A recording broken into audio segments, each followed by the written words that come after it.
Wow, we're just really blown away that everybody's here. My name is Jennifer Carlett. I'm an assistant or the special projects manager at Metro Planning and working on NashvilleNext. And I'm about to hand over the program to the brains of the operation, Stephanie McCullough. But I did want to start by thanking everybody for coming out tonight.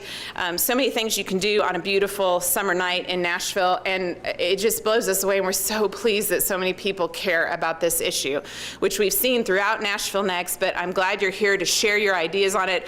And also, I'm going to be up front with you. Part of this is about getting names and email addresses so that as NashvilleNext proceeds, as we talk about ways to think about affordable housing and equitable development, that we know who in Nashville cares about this and is ready to get engaged as we talk about action steps. So I'm really thrilled you're here. I wanted to make sure that we said a welcome to some of our elected officials that are here. I'm going to name off the ones that I saw, and then I'm going to ask the others to stand up and wave their hands. I saw Council Lady Megan Berry, so thank you for coming. She's in the back. Councilman Ronnie Stein. Council Lady Berkeley Allen is here. Any other council members that snuck in and I did not see? Hey, and Councilman Fabian Bedney, thank you for coming. Hey, and Council Lady Emily Evans is here. Hello. Okay. Other council members that came in? Thank you so much for being here. We really appreciate it. So right now I'm going to go ahead and hand over to Stephanie. Again, by the time we get to the table portion, we're going to be working behind the scenes on more chairs and more tables in the lobby. So bear with us while you're standing during the presentation, but we'll get you to a table where you can participate in the table exercise in just a few minutes. Okay, here we go. Thanks, guys. Thanks, Jennifer. Okay, so holy cow. Thanks you all for coming out tonight. This is far above and beyond what I expected everyone to be here. So I'm going to try to help us make up time and go through my part of the presentation really quickly, and then we can get to Dr. Fraser. So here's the agenda for the night. We're going to talk a little bit about why we're here and about NashvilleNext, and then Dr. Fraser is going to talk about defining terms before we get into a table discussion. And if you look in your agenda, those of you who got one, sorry if you didn't, I really wasn't expecting this many people, but hopefully you can make a friend and share. In the table discussion, it gives you what we're going to do next, and then a presentation of the promising practices again by Dr. Fraser, and then another table discussion. So we're going to be able to sit down and really kind of interact with each other tonight, hopefully. So what's NashvilleNext? NashvilleNext is the process to create a plan for the future of Nashville. How many of you are already aware of the NashvilleNext process? Awesome. Love that. So I can go through this even faster. Okay, so you all are probably pretty much aware of where we are in the schedule and everything. So we're entering phase 4. Hang on. Phase 1 was all about dreaming and gathering up information. Phase 2 was about creating the vision and working with the community as a whole. And as part of that phase, we were working with resource teams to gather common goals and policies for the process. And then in phase 3, we began to identify locations for the growth that we're expecting in the future. So we got to sit around maps and to actually start putting people in places, which a lot of you are probably already a part of that process. During the first phase, we were also aware that the top 5 priorities for Nashvillians through a survey, number 1 was affordable living. And if you look at the list here, even all of these tie into that affordable living kind of quality. Let's see. We also know that the need for affordable housing is expected to increase. Based on the predictions of the population increases that we have, 200,000 people in the next 25 years, the demand for affordable housing is being driven by people who want to live in walkable communities in the urban core. So we've got the nice small family, and then we've got baby boomers. And so looking at the changing households that we have going forward, and from 1990 to 2010, we were really focused on the peak home buyer. So everything we kind of built at that time was about the peak home buyer buying like a large house with a large lot. But now moving forward, we are kind of leveling out, and everyone's looking for that starter home, or more people looking for the starter home or looking to downsize. So we need to change the product that we're putting out there. Many people are looking for either attached housing or small lot housing. And so you can see this % of the growth that is reflected in each of those. And then where we want to live is changing. So up until 2001, we were living in the suburbs. The higher property values were in those areas. And so now we're moving more to the inner core, which is putting pressure on the housing stock that we have and the walkable neighborhoods that we all enjoy. So while we're here, obviously, we know we need affordable housing, and the need is only expected to increase. The increased growth is putting pressure on the neighborhoods around the urban core, like I just said. So I talked about the housing resource teams. That's just one of the many ways we're getting input on this process. We have 7 different teams. Housing is just one of them, but they've identified goals and policies that are related to this affordable housing need. And the 2 that are most relevant are Nashville maintains economic and social diversity. Housing choices are affordable, available, and accessible to all new and existing Nashvillians. That's one of the things they want for us in the future, or that the team has come upon for the future, and that Nashvillians have been weighing in on since those goals came out in phase 2. And the second is to reduce the negative effects of gentrification in Nashville's growing residential markets. That's one of the goals of NashvilleNext through the housing teams. Ensure that residents of all incomes and both renters and owners take part in and benefit from the neighborhood improvements. So with that very quick overview of NashvilleNext, I am going to invite Dr. Jim Fraser to the stand. Many of you already know Jim. He is an associate professor at Vanderbilt University who specializes in urban geography, planning, and policy. Among other topics, his work focuses on urban redevelopment in low-income neighborhoods with a particular emphasis on housing. He has written extensively on mixed-income housing initiatives and gentrification and has provided testimony on public housing policy in the U.S. Congress. He has recently co-edited an issue of the U.S. Department of Housing and Urban Development's journal, Cityscape, including a paper entitled Making Mixed-Income Neighborhoods Work for Low-Income Households. His current book project, Displacement, is an examination of urban revitalization and the fate of low-income populations in American cities. Dr. Fraser's publications and other related material can be found on the web at jamescfraser.com.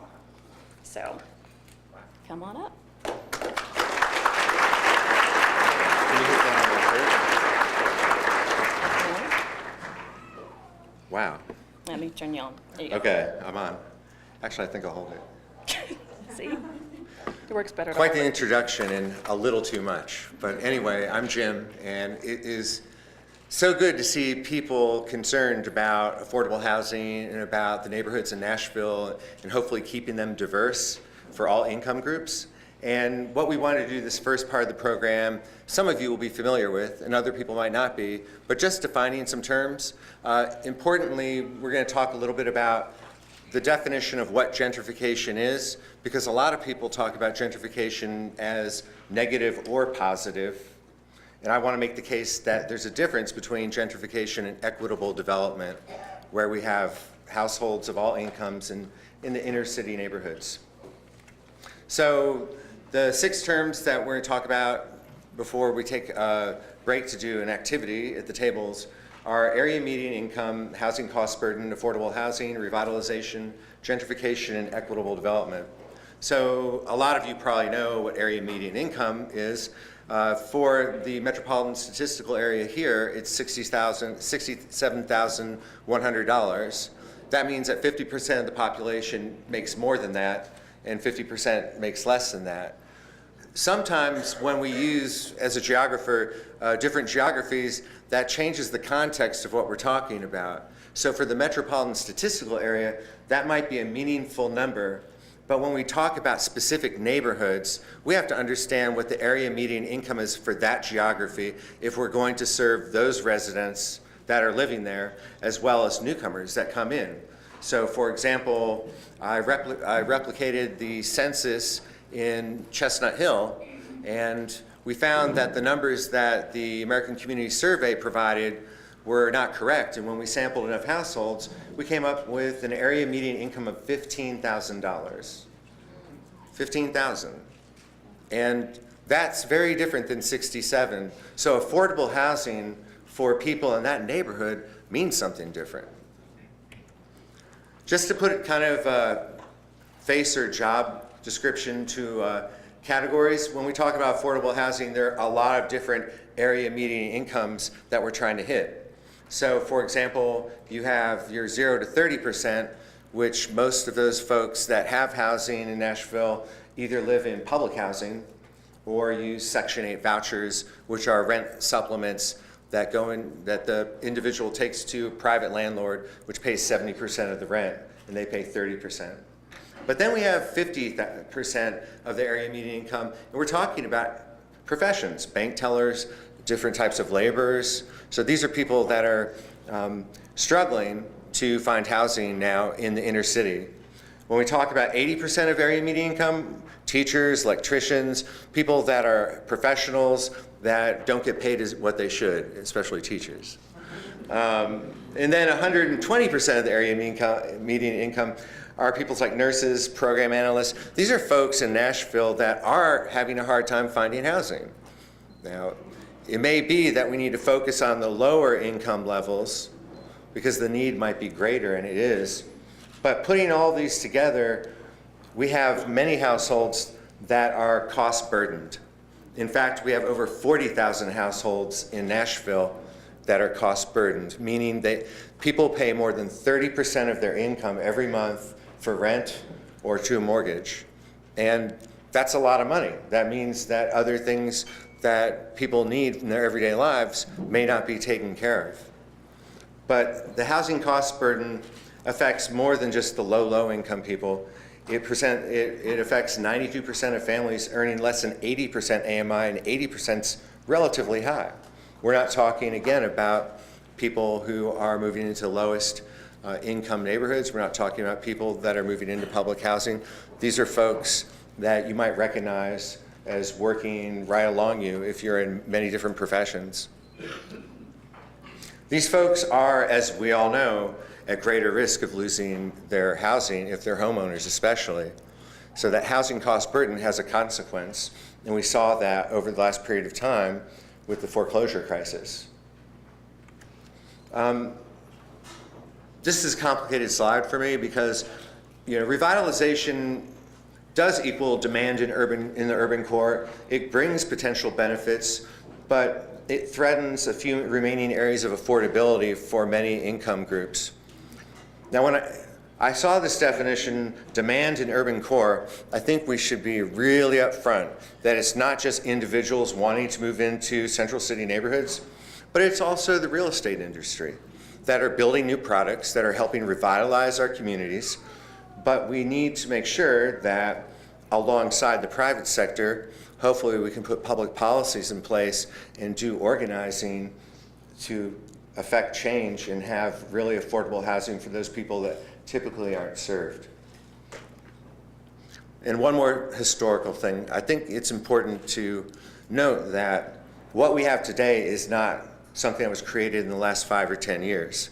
Since the Federal Housing Act of 1937, there was systematic discrimination against people of color. That means that people were not allowed to move out to the suburbs because there was racial zoning.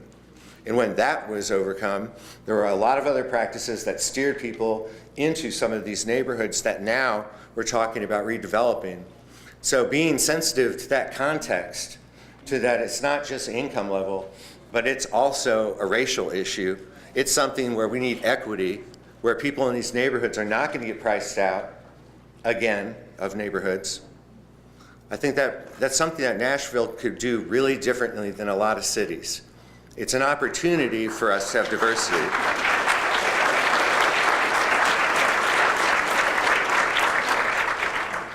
And some of these issues are hard to talk about, right? I mean, I'm not fully comfortable standing up here saying everything because there are a variety of people in the audience. Some people might say, well, let the past be the past. But the past is never dead. It's not even the past.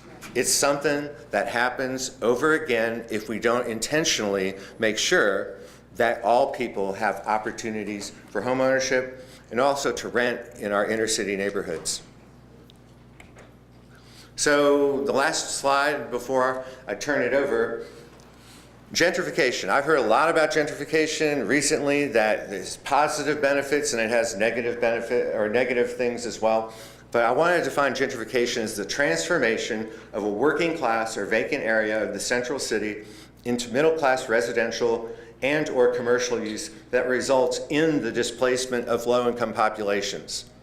So how I'm defining gentrification is that it doesn't benefit a proportion of our population. It has more negative consequences in displacing people for a lot of groups. Now, for other groups, there is a benefit. There's a benefit for people who are engaged in the revitalization for the private sector, and it's a benefit for people that can afford to move in. Now, I'm not demonizing the private sector, and we're going to talk about private sector solutions to some of this, but I think we have to recognize it's not just about individuals moving in, it's about intentional state activities, our government doing things either to promote development in a certain area or not. It's about the market, about the real estate industry, and those things together may cause negative effects in gentrification, but they can also cause very positive effects. And what I hope, after doing research with my graduate student Ami Thurber, Jyote Gupta, and Dr. Doug Perkins, is that we'll come away with ideas from you as much as from us about what we can push, what we can organize around, and what we can talk to our council members about, and really put some teeth behind caring, because just doing little piecemeal projects is not going to get it. Equitable development is a term that, for me, means the redevelopment of urban neighborhoods that improve the quality of life for residents of all incomes by maintaining and building affordable housing. This goes back in part to what I said before, is a lot of people have made daily lives and struggled to take care of their needs because they have been in neighborhoods that have been disinvested in. I mean, no one wants to live in a neighborhood that doesn't have adequate schools, that has high crime, that has bad infrastructure, that has housing that's falling apart. I just believe that. No one wants that. So if we're going to have equitable development, we, again, I think, need to think about the past. Think about the people that live in these neighborhoods now and provide them the opportunity to participate, not just to stay, but also to have political voice and to have the different cultures and types of ways of doing, the types of community come together and not privilege one over the other, because the middle class coming into the city are not urban pioneers. They're supported by lenders, they're supported by different banks, they're supported by different forms of the real estate industry. There are people that are choosing to move into neighborhoods that people already live in. And if they're moving into neighborhoods that people already live in, there should be a balance there. I can speak for myself. I live in one of those neighborhoods that is mixed, but it is an area that is now rapidly gentrifying.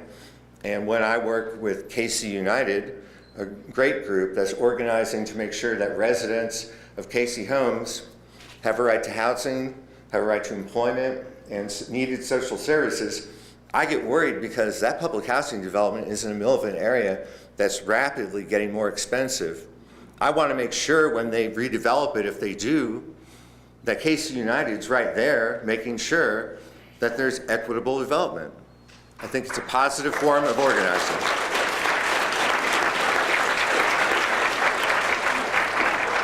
With that, I'm going to turn it back over, but throughout the second part, I'm going to be calling some of you out because so many groups and nonprofits are doing good work that I've had the blessing to participate in.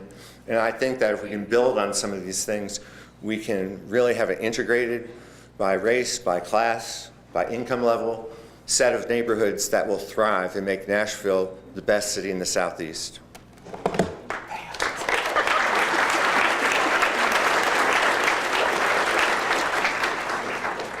Thanks, Jim, and well, thanks for having me have to follow up to that. So now we get to talk at our tables. So first part of this is we're gonna write down, on your tables you've got a sheet, hopefully if you don't have one now, you'll get one soon, that has the positive effects, negative effects, and then there's a third column that says equitable development on it. We're gonna get to the equitable development part in just a little bit, so just don't pay attention to that one just yet. But we've got Post-it notes at each table, and I want everyone to take a couple of Post-it notes and write down their positive and negative effects of revitalization on that on the sheet. So we're going to sit and do that for about and have a conversation with your neighbors about it. Introduce yourselves, make some friends, tell each other where you're from. Thanks. We are writing down positive and negative effects of revitalization.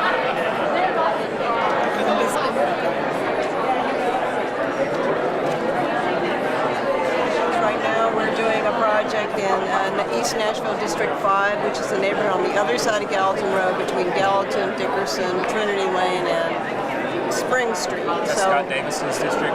Scott Davis, yes. Scott Davis is on our board of directors, and he has been since before he was a councilman. So we've known Scott for a long time, and we're doing a project in that neighborhood to bring together all the different neighborhood associations.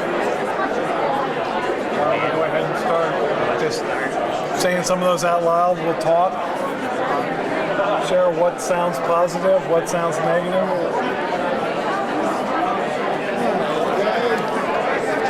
Preservation of history, conservation of materials,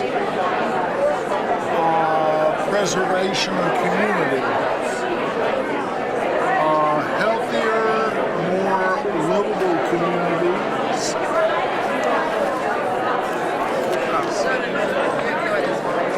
Balanced communities. balanced communities, and read your last. Well, in balanced, it's the same as there's opportunities for new coalitions as you have different groups of people actually in places together. Maybe if there's a sense of regional pride in that community, then you have that. We would hope. Yeah, if it's done right. Right, if it's done right. Assuming that it's going well. Correct. You know, a lot of the rentals disappear, so people either are all in or they're out. There just isn't that flexibility. And less ability to support public services like public transportation. If everyone who lives in a neighborhood is wealthy and has a car, then nobody's going to ride the bus. So bus services are going to drop off and transportation will be a struggle. That's my negative list. For the positive, if there's the potential there to save the uniqueness of the community, because now you have greater interest in the community with more people coming into the community. But to me, it was just the potential. It just depends on how you balance. A lot of times you do have housing which is deteriorating, and you are replacing or repairing that, but you have to be careful that it's not at the cost of kicking those people out of the neighborhood. That's one. I have some real problems with our codes enforcement courts because they tend to pick on the poor and the elderly very badly, in my opinion. I get a little upset. Yeah, I mean, the thing about it is I have seen some people really harassed through the court system, where it's like, you know, somebody who's 80 years old and cannot paint, and the codes has got them in court citing them because they didn't paint their house, and they don't even have the money to buy the paint. I mean, I'm an educator as well, and I welcome the diversity in our schools, and I believe if we can maintain the economic diversity in our inner city, it will make all of our schools stronger. Because we know that when we mix kids economically diverse, it helps all of them achieve at a higher level. And that's really what I'd like to see. And I think that's a positive effect. I don't see that as a negative. I see that as a real positive. I live in 12 South too, and I love the richness of my neighborhood. I really want to maintain the richness of the neighborhood. I don't want to lose that richness. And that richness comes not economically, but because there is such diversity. The only downside I see of the equitable development is that we would have a lower tax base from which to have government services provided and infrastructure maintained. Because I know it's kind of, because that really gets to redlining, kind of stirring certain people to certain areas, so we have to stay away from that. But does anybody have any ideas about, you know, what we could do to possibly preserve the areas that are relatively still intact in your 12 Souths and your North Nashvilles and your Wedgwood Houstons, you know? It's really, you know, a hard thing to juggle, really, because, you know, with private investing, and you never know what those families are going through sometimes, you know, hardships, you know, they have to sell sometimes to downsize. Think about city-owned properties. Are there city city-owned properties like Casey Homes, like the Levy Homes, all the city housing. Of young white artist type, college types coming in and outpricing them in the communities that they have lived in for the last 40, 50 years. Right? So they were blaming them, you're coming in here and you're making us have to move out. While the other side, the young white college students and other college students were coming in and saying, well, it's your fault that you didn't keep up the community over the last 20 years. If you would have kept up your community and revitalized it along the way, we wouldn't be coming in here and being able to afford a $270,000 home and you having to move out. So there was a lot of tension and pushback on both issues. So it's like you have different generations seeing it from a different point of view. Well, it's tough to keep up your house when every dollar you make goes out the door just to keep food on the table and the basics, let alone save for retirement or a kid's education.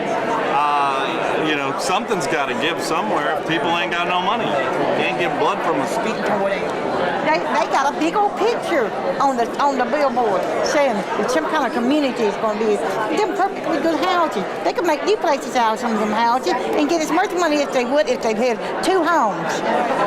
But they could rent it cheaper so that other people could live there for affordable housing. Maybe get subsidized rent or something. You don't like the project that's going on over by Morrow? No, Is that I where don't. the sign is? I don't like that. It's too much house a little lot. You get a 25-foot lot, and you get a great big house. It ought to be on an acre lot almost, it looks like. But it looks like a one-room house all the way back with an upstairs. Increased property values there, but that affects also some small businesses, there are some small businesses who live in who establish themselves in districts that are kind of low rent because they're the kind of businesses where people will travel there. Maybe you're the only scuba shop in town. That's a bad example for Nashville. But, those kinds of businesses, perhaps, for example. So when you don't have a safety net for those mom and pop stores, they'll go away because they won't be able to keep up with the large businesses. So that's the other big concern about gentrification, that is not only changes the character of the community, but it starts having an impact in mom and pops, long-established stores that were able to afford it because the rent was low or the corporate tax is low, but now they cannot compete with the super Walmart or Walgreens that is next door, and they are having to pay higher taxes. So the competition just kills that store. And many times those stores are the heart of the communities where people will go and hang out and get to know each other, the barber shop, the grocery store. Those things are important too. So I don't know how to put all that in one. It's not really a large neighborhood. That's what I'm talking about. You talking about our neighborhood where Ruben said we got about 700 homes out there. but if they rezone it, then you have to be under that's the part about it. If they rezone it, you have to keep an eye on it and not let them do it. You got to keep in contact with your council person and stuff and make sure that they don't do this. They would be able to bring associate, and a lot of people don't like that because the people already been living there. It calls, what I'm talking about, it means that you can't afford to do this and that. It does help with aesthetics, seeing my neighborhood change. The houses look better, there's better landscaping, yards are actually being mowed, there's less furniture sitting in the front yard because we have those problems. That's an improvement, I will give that. Number one concern for the negatives is where are people like me supposed to go? If I were 8 to 10 years younger than I am now, I would not be able to buy a house. I would not be able to afford rent. Where are they supposed to go? And I lived in Murfreesboro, so it's not like we're just talking about within downtown Nashville, and it was just as bad in Murfreesboro because I couldn't find small enough houses in Murfreesboro. We find those gaps. For those who come in and move in initially, who are implants in Nashville, they realize this is not an investment because there's not a transportation system that supports it. Then they have to make a sacrifice. So you're saying the bus system from outside of the main circle needs to be stronger? Absolutely. Whether it's connectivity in terms of there's not a bus line there or there's not a connected bus coastline. You get some midtown connectors around Vanderbilt, which is wonderful. They're ready to develop down there off of Green Lane, and they're fighting because they said that some of that property is historic. I don't know if it's been officially declared. I mean, the descriptions are very similar. Yeah. But then there's also those who, are working low-income jobs with this pathetic minimum wage.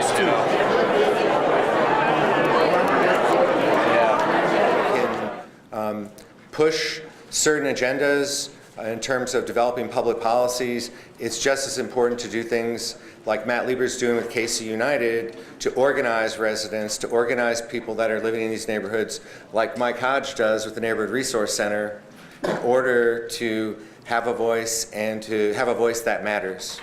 So with that, I want to talk about a few strategies, and then we'll move back to your sessions. So there's this integrated approach, I think, to generating and preserving affordable housing. It revolves around, of course, funding new development, but preserving it is very important. And in fact, a lot of emphasis in different cities is on preserving it because it's less expensive. And then, to build it requires, different policies that we're going to briefly go over that not only fund not-profits to do development, but are attractive to for-profit developers, because the strategy's got to include everybody. It's not something where there's a good person and a bad person about this. This is something that we can tackle together. So funding it, there are a couple different strategies that we found and that we're aware of to deal with building affordable housing. First, leveraging state and federal dollars for affordable housing. We have now, some of you know, a program called the Community Development Block Grant Fund.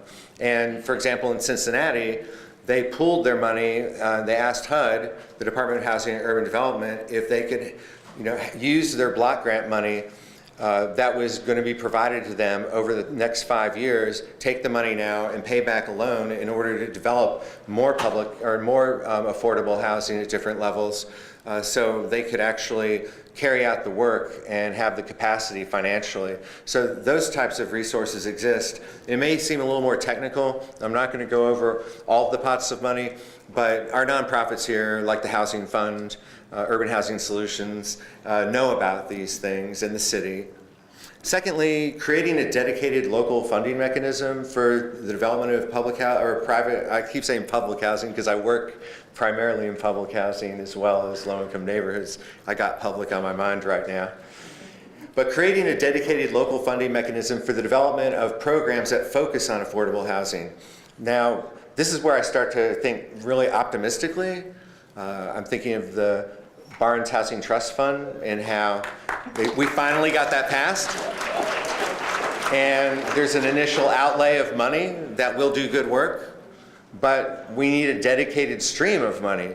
For example, Austin, Texas just passed a bond to give their housing trust fund $65 million. That's what we need, people. That's what we need if we're going to do more than a dent. It can't just be like saying, well, guess what, Nashville has a housing trust fund, telling other people about it. It's got to be something with teeth in it. That means we need to think through what financial mechanisms make sense, whether it's something about transfer tax, when we have real estate development and sales, if it's from some other source, but that's something I'm going to let other people decide because I'm not an economist. And using existing financial tools. I want to talk about one, tax increment financing. Typically, tax increment financing is where you get a bunch of money up front for the projected revenues, the projected taxes, property taxes that you will collect every year down the road. So that's a gamble. You got to predict that housing values will go up. But we're pretty good at predicting that stuff right now, even if we weren't a few years back. And using tax increment financing is typically to develop higher end housing. But some cities have used it to develop affordable housing and mixed income housing. And that's one way we can engage the private sector in participating, providing some financial incentives in order to engage, again, not just nonprofits, but the for-profit sector. building it. Some of you have heard of inclusionary zoning. That's simply when there is a new development, a certain number of units have to be affordable. Typically, this kicks in if you have a development that's over 15 properties. So if you have a condo complex and there are 100 properties, zoning requirements would make it possible to have certain of those units financially feasible for lower income households while providing the developers incentives. And it's really important. I was just reading a report about New York City, Mayor de Blasio's affordable housing plan, and he has as the main thing, zoning requirements, inclusionary zoning. And some of the critics said, well, you can do that, but if developers are being forced to do something that isn't going to be financially incentivizing, then they may go elsewhere. Then the deals may not get done. So we have to make sure that we do have those incentives in place so our developers, so our private sector developers can participate. We subsidize building affordable units by presenting developers, again, with financial incentives like density bonuses. So if we have lots zoned for one parcel, for one house, if someone wants to build multiple, like 2 houses, 2 units, one would be at an affordable level. That's something that we can think about. Then there are community benefit agreements, and they're not popular in every city, but basically they're an agreement between, for example, a neighborhood association and a developer. And what the neighborhood association gets are a list of things that would help the neighborhood in addition to developing market rate housing. What are some things that would help people that are of all incomes? What the developer gets in return is support for his or her development. So you don't have people that are against the development, that are going to try to fight the development. So in a way, it's a win-win. We have examples of that in cities across the country, and they've been rather successful.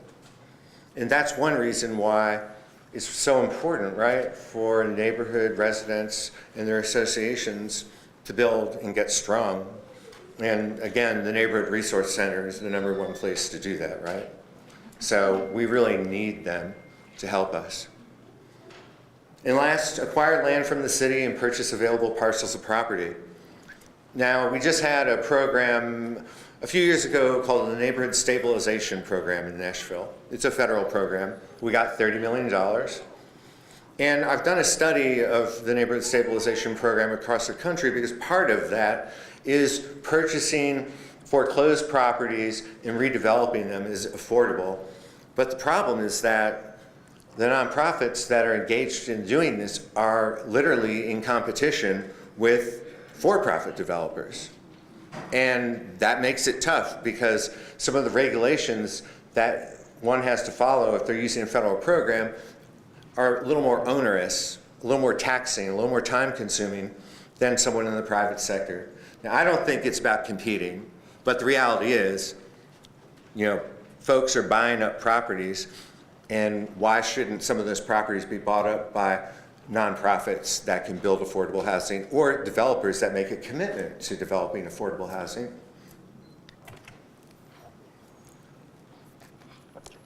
Something we have here that is really promising, but it's a very small scale, is shared equity housing. This is for people that are going to move into home ownership, lower income, maybe 50, 60, typically 60 to 80% of the area median income. Could be 80 to 120 in some cases. But shared equity housing is when a nonprofit acts as a community land trust, and what they do is put a certain amount of money in to help the person get into the house, maybe part of the down payment, part of the initial cost, and then over time as the housing values, if the person wants to sell it, they get part of the profit from that, but then the nonprofit gets part of it. The nonprofit funnels that money back into affordable housing to keep that unit affordable. That's a very simplistic definition, but I promise not to get too technical. One could do a presentation just on that. But we have that. The Housing Fund has such a program. And so we have, again, the potential to build that. It's not something new to us. It's something that can be done that's very positive. And then reduce costs through tax freeze or for low-income populations and provide low-income low interest loans for housing repairs. So right now we have a program where a neighborhood is gentrifying, right? Housing values are going way up. You have perhaps elderly folks over 65 that can't keep up. They're on a fixed income, can't afford to pay, a couple $100 extra for their real estate tax, their property tax. That's going to make them tight. That's going to make them burdened by what they need to pay for their housing. So again, we have a program where people over 65 can experience a temporary tax freeze so they don't have to pay that increase. But I would extend it to all low-income families, right? I mean,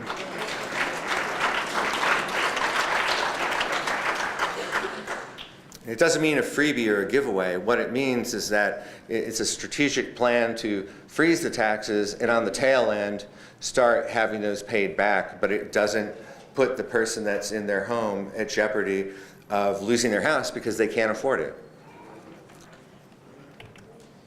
Last, I'm done, almost.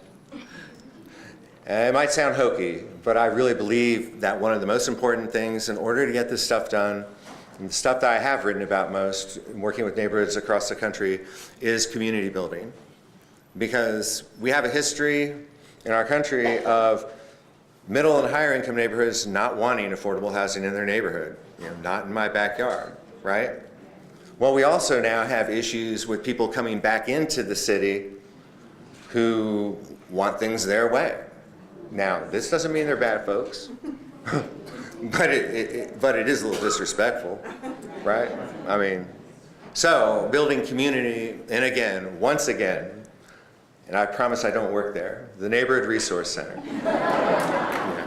Can't overemphasize how much they could do, but building those relationships between different groups of people and recognizing that a thriving neighborhood means everyone needs to be able to take care of their life needs. Everywhere can't have a coffee shop, that's expensive. You gotta have maybe that, and you also have to have a Denny's. But anyway, that's where I go. But building community is really significant because without it, we end up with conflict, and especially since, let's bluntly, we live in kind of a segregated society. Can I say it louder? We do, and I don't think most people really want to do that. We've inherited a legacy, like I said before, but that doesn't mean we have to go forward that way. We don't.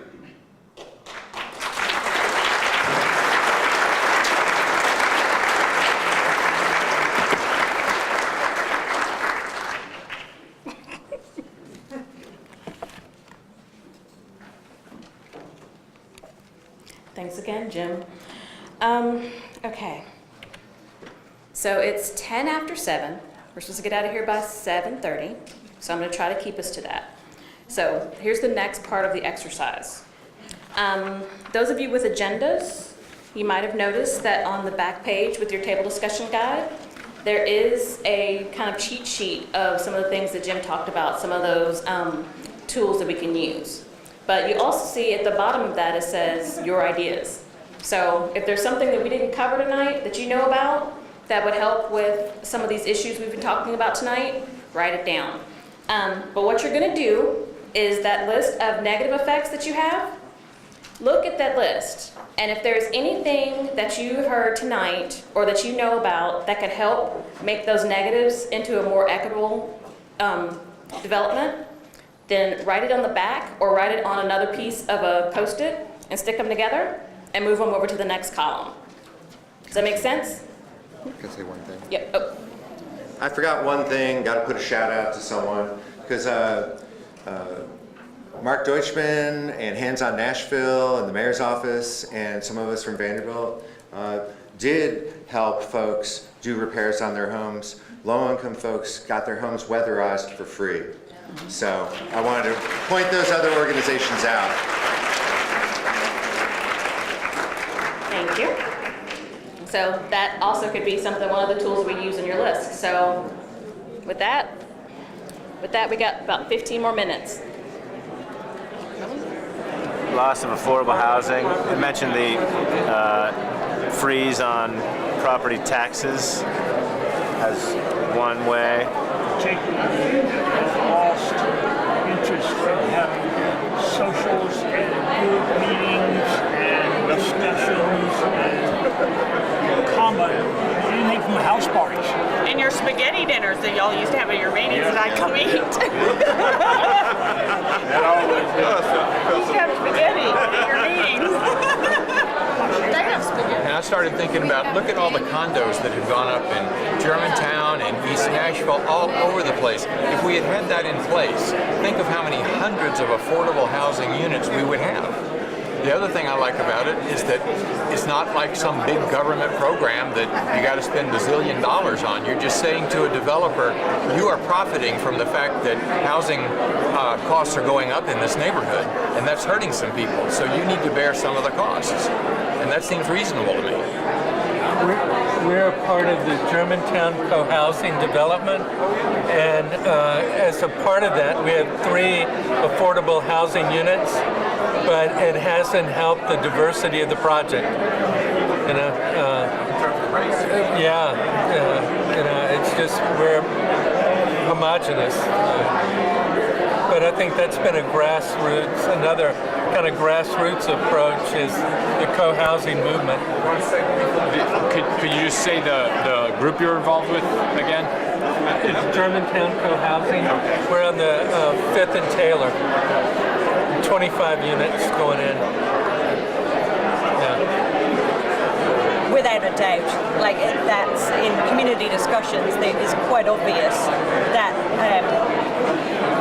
and something that's a concern that we were talking about earlier is the fear that affordable housing is actually going to become something that newer residents coming in are going to try and block, because they worry that it's going to lower their property values if there's mixed income, and that's actually going to become a battle that one's going to find oneself having to take on if you want these kind of solutions, which is not something to look forward to in your neighborhood, is thinking, oh, I'm actually going to have to start fighting with my neighbors, you know, to have a more equitable community. Yeah, but that's certainly what it feels like.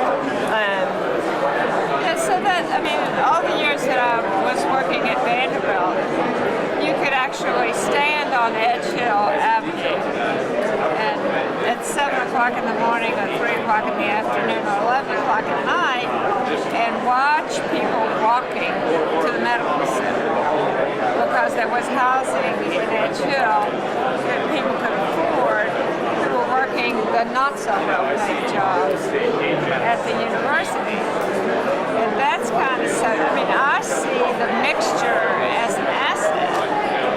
So I don't know how we turn that around, but I do think that's how can we learn to think that if we have a neighborhood that has single-family housing, multi-family housing, expensive housing, affordable housing, all together, that that's a rich and desirable place. I think it partly goes back to the community building that he was talking about. Like when you know your neighbors, it kind of changes your perception of like affordable housing and like who's living there. And so I don't know, I feel like that's a big part of just equitable development, and this is just like getting neighbors out to get to know each other so that someone's not afraid that just because someone lives with the Section 8 voucher or something that they're going to decrease their home, like their property value.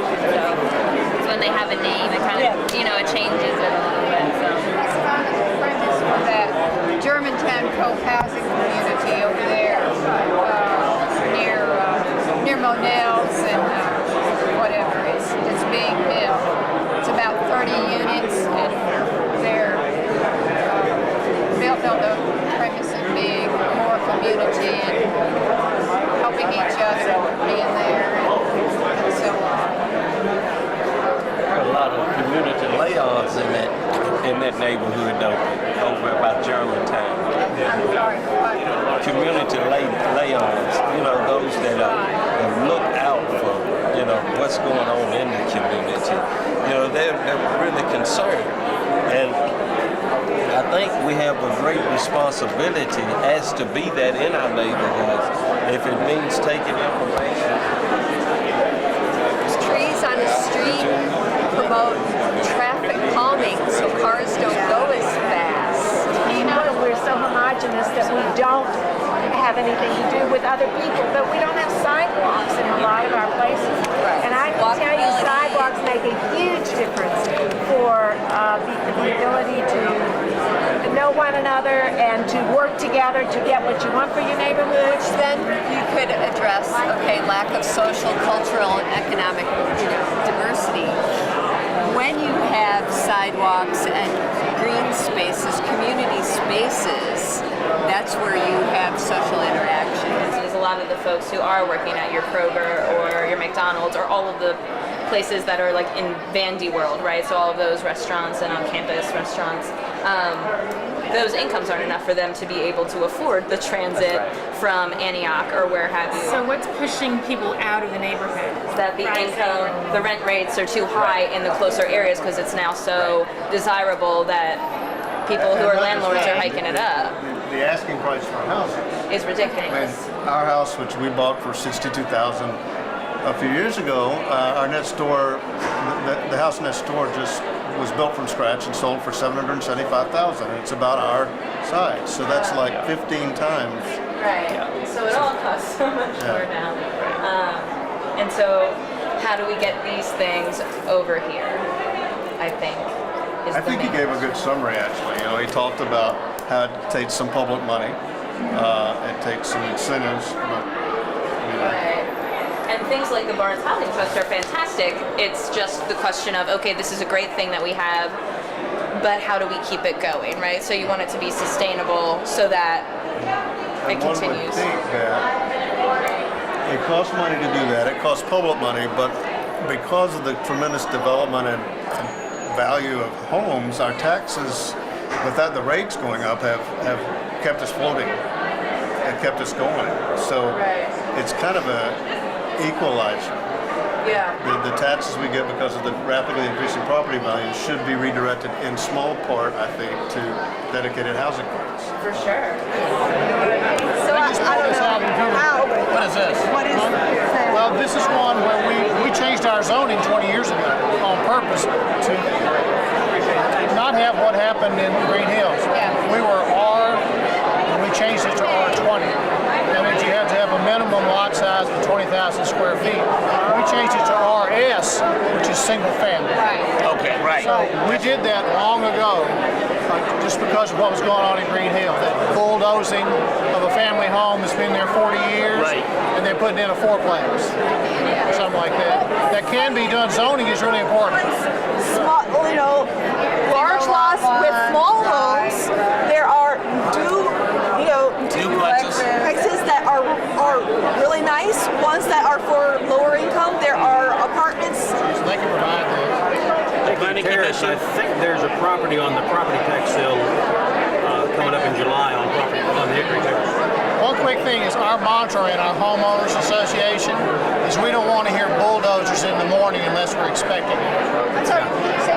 We don't want to hear bulldozers in the morning unless we're expecting it, unless we know about it. And that's what a lot of this is. You don't want surprises. Like you're talking about, we can influence it 100,000 different ways, but then we say, okay, now let's live with it. Want a mixed income, and they don't want to see it become some sort of cookie cutter neighborhood, because that's what is that? You've made suburbia in the middle of the city, So we do have some really kind of smart folks in our neighborhood pushing for that. Change is going to come. The question is what kind of change?